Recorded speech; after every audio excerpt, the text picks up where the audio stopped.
만성 콩팥병이 있으면요, 있는 증상이 더 이상 진전되지 않는 방향으로 식사 관리를 하셔야 돼요.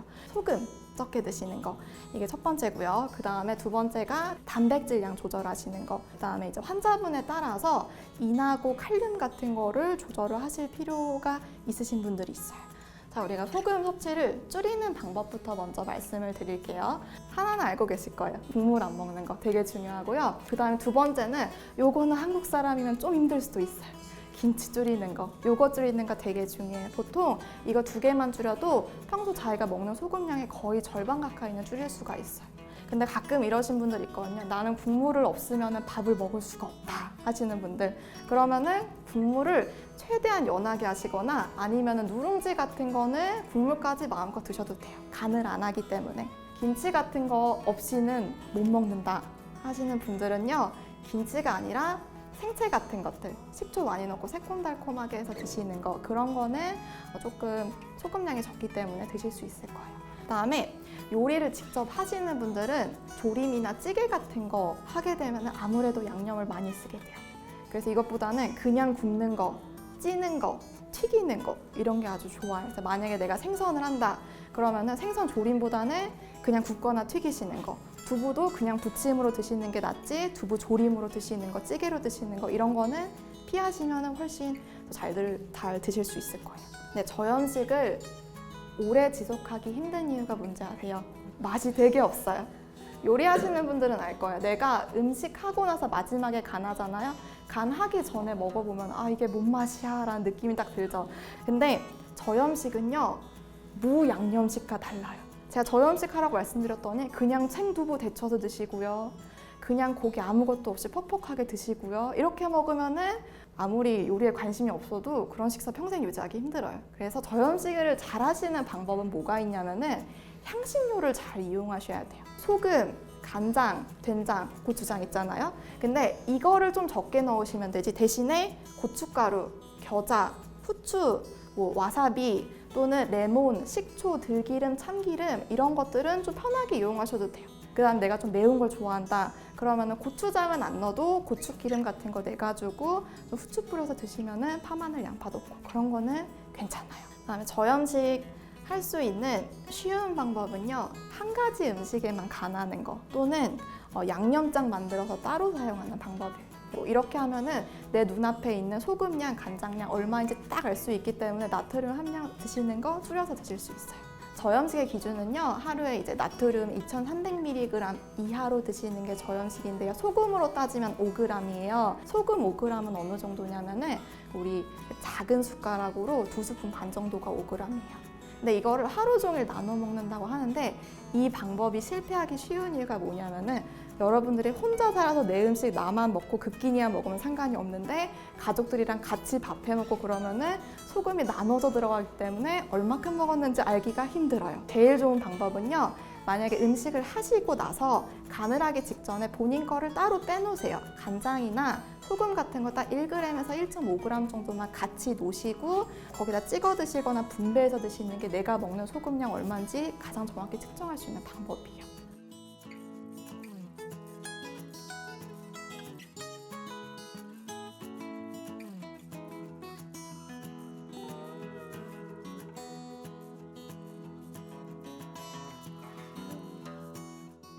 단백질 섭취 방법부터 볼 건데요. 단백질은 뭐가 있냐면은 우리가 좀 생각했을 때 먹었을 때 든든한 것들이 있어요. 고기, 생선, 계란, 새우나 조개 같은 것들, 그 다음에 콩하고 두부, 이런 것들이 있는데요. 단백질을 제가 좀 제한을 해서 먹어야 된다고 했더니 아예 채식만 하는 분들도 있어요. 이런 분들은 영양불량 원인이 되기 때문에 반드시 적정량은 먹되 내 심장이 부담이 갈 정도로는 드시면 안 돼요. 만성콩팥병 환자분들이 단백질 섭취량을 줄이잖아요. 그러면은 체중이 잘 빠지는 편이에요. 식욕도 약간 없고 그 다음에 좀 뭔가 배고프고 이런 느낌이 들어서 이런 분들은요, 당질과 지방으로 충분한 열량 섭취를 하는 게 같이 포함돼요. 저희가 단백질 섭취량을 줄이기 때문에 간식으로 꿀물이라든지 아니면 약과라든지 이런 것들을 같이 드시라고 말씀드리는 게 이 단백질 양이 줄면서 대신에 당질하고 지방 섭취를 같이 해야 되는 게 이거예요. 근데 만약에 환자분이 당뇨가 있으시잖아요. 당뇨가 있으면서 콩팥병이 같이 있으시면은 당질을 너무 많이 드시면은 혈당이 갑자기 올라요. 그래서 당뇨가 있으신 분은 이거를 잘 조절하셔야 돼요. 이 사이끼를. 이 만성콩팥병의 단백질 양은 환자분들마다 차이가 나요. 어떻게 차이가 나냐면은 몸무게에 따라 차이가 나요. 자기 몸무게 지금 몇 킬로인지 속으로 잘 생각해 보세요. 그 다음에 여기다 곱하기 0.6을 하면은 이제 여기에 해당이 되는데, 내가 당뇨가 아니라면은 0.6 정도를 내 몸무게에 곱하면 아마 두 분은 여기 사이에 있을 것 같아요. 40에서 50g 정도 사이. 그래서 하루 3가지에서 5가지 정도를 선택하시는데, 어디서 선택을 하냐면요, 여기 중에서 선택을 하시면 돼요. 그 단백질 양이요, 탁구공 크기 하나라고 되어 있어요. 그러니까 미트볼 만한 거 하나 먹으면 이제 끝인 거예요.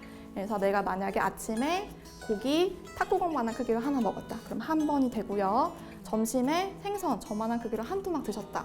그럼 또 한 번이 되고요. 마지막 두부 저만한 크기로 6분의 1모 먹었다. 그러면은 3번이 채워지는 거예요.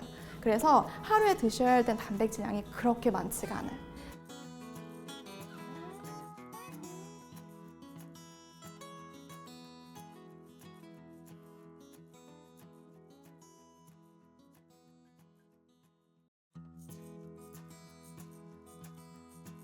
칼륨은 내가 검사를 했을 때 칼륨 수치가 정상보다 높을 경우에만 얘를 줄여서 드시면 되기 때문에 얘를 선제적으로 먼저 줄여서 드실 필요는 없어요. 그건 오히려 영양불량 위험이 더 높아질 수 있어요.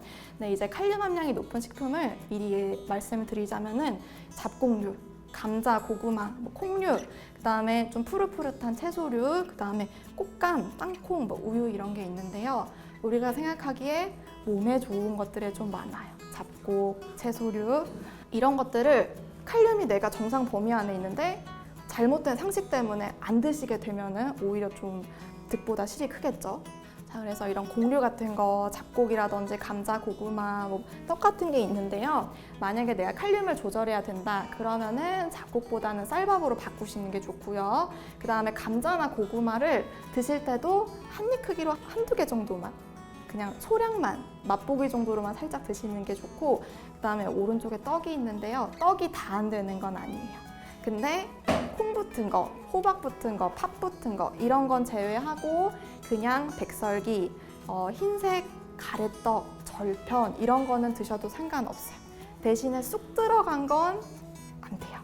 칼륨이 많이 함유된 식품에 얘가 채소가 있어요. 근데 이 칼륨은요, 물에 잘 녹는 편이에요. 칼륨을 빼고 싶으시면은 얘를 물에 한번 담갔다가 그 다음에 데치면은 칼륨이 잘 빠져요. 그리고 이제 죽순, 호박, 늙은 호박 있는데요. 이 호박이요, 콩팥에 좋다고 해서 드시는 분들 되게 많아요. 그러니까 호박즙이라든지 붓기를 빼준다고 팥물 같은 거 이런 거 되게 많이 드시는데, 제가 강조할 게 있는데요. 칼륨에 신경을 쓸 때 이제 식품 자체를 신경 쓰는 것도 중요한데 건강기능식품 드시는 거 주의하셔야 돼요. 왜냐하면 건강기능식품이 주로 즙, 엑기스, 가루 같은 거 나오잖아요. 되게 농축된 거예요. 그래서 내가 식품 하나 먹는 거랑 다르게 칼륨 함량이 굉장히 높을 수가 있어요. 그런 건강기능식품은 꼭 드시는 거 피하시는 게 좋아요. 이제 과일 같은 거 많이 주의를 하시는데요.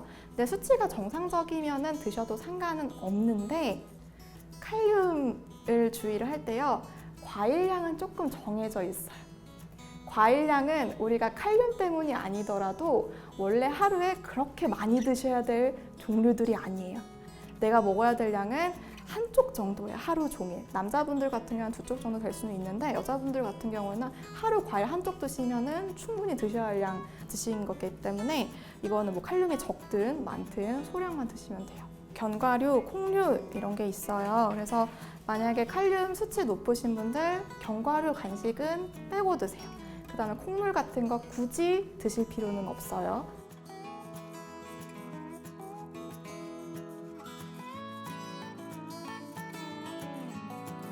이는 단백질 식품에 많아요. 제가 아까 몸무게 따라서 정해드린 단백질량 있죠. 딱 그 정도만 드시는 게 좋아요. 그 다음에 얘는 잡곡에 있어서 잡곡 오트밀, 현미 이런 데 있어서 되도록 쌀밥 드시는 게 좋고요. 견과류 등에도 있어서 섭취는 간식으로 따로 드시진 않는 거를 권장드려요. 마지막에 가공식품 대신에 신선식품 드시는 거. 이 말은 무슨 말이냐면요. 요리할 때 참치, 김치찌개, 통조림 이런 거 넣지 마시고 그냥 고기 넣고 하시거나 아니면은 그냥 뭐 생선 같은 거 넣고 하시는 게 낫다고 말씀드리는 거예요. 이는 대부분은 이제 칼륨이랑 좀 비슷한데 여기 어육류군이 좀 달라요. 얘가 이제 뼈를 구성하는 물질이거든요. 그래서 뼈째 있는 것들이 좀 많아요. 요리 잘하시는 분은 이거 어떤 데 많이 쓰시는지 아실 거예요. 건멸치, 건새우, 조개 같은 것들. 국물 낼 때 많이 들어가기 때문에 국은 이러한 이유 때문이라도 안 드시면 제일 좋습니다.